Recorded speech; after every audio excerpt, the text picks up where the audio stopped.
everyone. Our project is adversarial machine learning against voice assistant systems. I'm Catherine. I'm currently a rising junior at Carnegie Mellon. I'm Matt. I'm currently a rising junior at Rutgers. I'm David. I'm currently a rising junior at Millburn High School, and Raymond is not here today. The goal of our project was to study security of voice systems such as Google phones and Amazon Alexa under adversarial machine learning. And specifically in doing so, we wanted to develop a system to generate hidden voice commands to attack these voice systems. On the side, we also wanted to explore the option of using a drone to carry a loudspeaker to play these hidden voice commands to attack the voice assistant devices. So firstly, to explain what hidden voice commands are, they're just commands that can be recognized by voice assistant systems, but cannot be recognized by humans.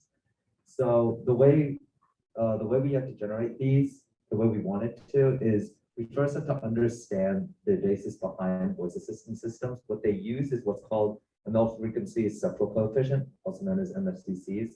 These are just coefficients that allow a audio file, like any normal audio file, to be transformed into a list of basically features. These features, there's like highlights that are used basically so that the computer can recognize different audio patterns. And that's what voice assistants, many of them use for speech recognition. And so for us to generate hidden voice commands, we knew that we had to maintain the features that were highlighted in the MFCCs when the speech recognition programs were using the MFCCs.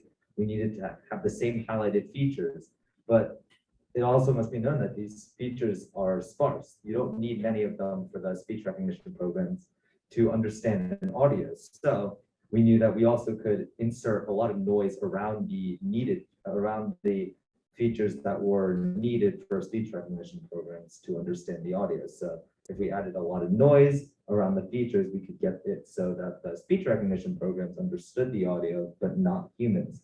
And basically the process we went to generate these hidden voice commands is we started by just recording us saying a very clear message like, hey Google, or what's the weather today? We'd record one of these very clear messages and then we convert them to MFCCs while adding noise through four special coefficients, like, for example, the amount of MFCCs we're using. Then we inverse it. So we're basically taking our new MFCCs, they have a little bit of noise in them, and then we put it back into an audio file while adding more noise or more coefficients. And then we test this. We test our output. And through the method shown, if the output audio file was recognized by the computer, then we'd say, is it recognizable to humans? And if it isn't, then that'd be our final one. But if it was recognized by humans, or if it wasn't recognized by the computer, we'd have to start over with a different set of 8 coefficients. And to automate this process so that we weren't just guessing for a very long time, we used Bayesian optimization to basically just help us optimize our approach. So I'm going to talk a little bit about the experiment that we ran. So in our experiment, we basically recorded these commands and obfuscated them, adding noise. So we're going to play a little example. So this was the original command. What's the weather today?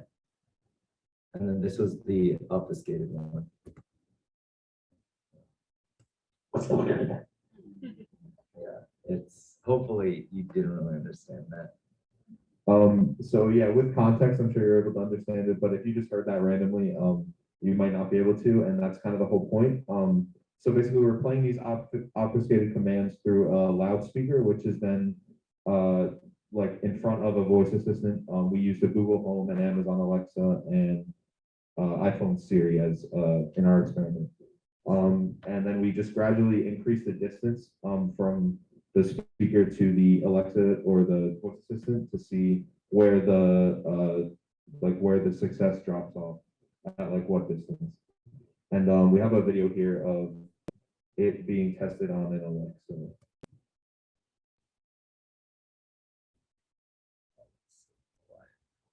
think it's a little quiet, but you can see the Alexa picked up the weather in that video, and it was also not recognizable by humans, which is measured as success.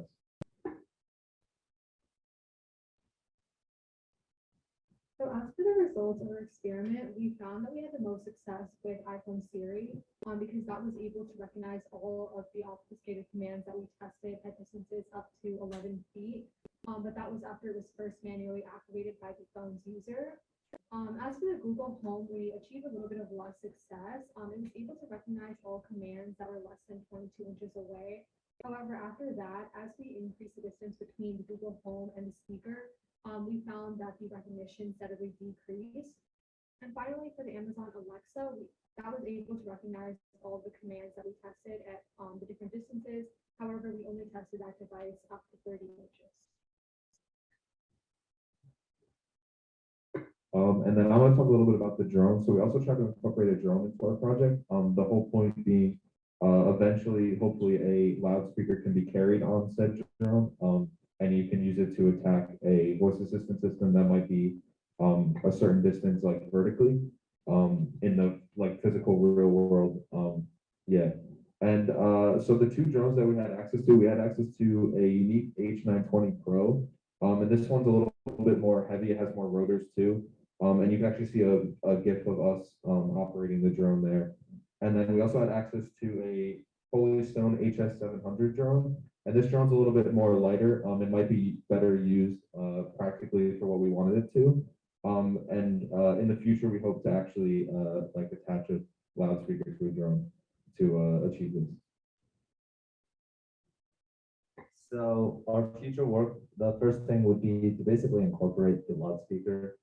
As Matt talked about, we haven't incorporated the loudspeaker that would play the obfuscated commands, and then we want to try to be able to attack voice assistants with the drone noise in the background and everything.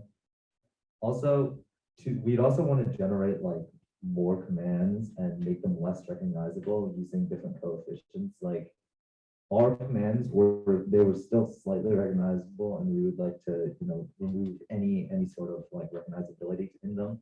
So the way we do this is actually not through Bayesian optimization, but through reinforcement learning. Bayesian optimization has an issue where it falls prey to local minimums, local maximums, which are just like good coefficients, but not the best coefficients, and it thinks they're the best coefficients. And it also falls prey to the fact that you can't have a lot of parameters. Once you get above 20 parameters that you're trying to optimize, it just falls off in like ability. So reinforcement learning would allow us to add more parameters, which would allow us to add more noise. And it's basically just the use of an artificial environment created by functions, just like a couple of functions that you run it through, and then it gives the machine a reward, and the machine adjusts its parameters as such. And it falls less prey to local minimums than local maximums.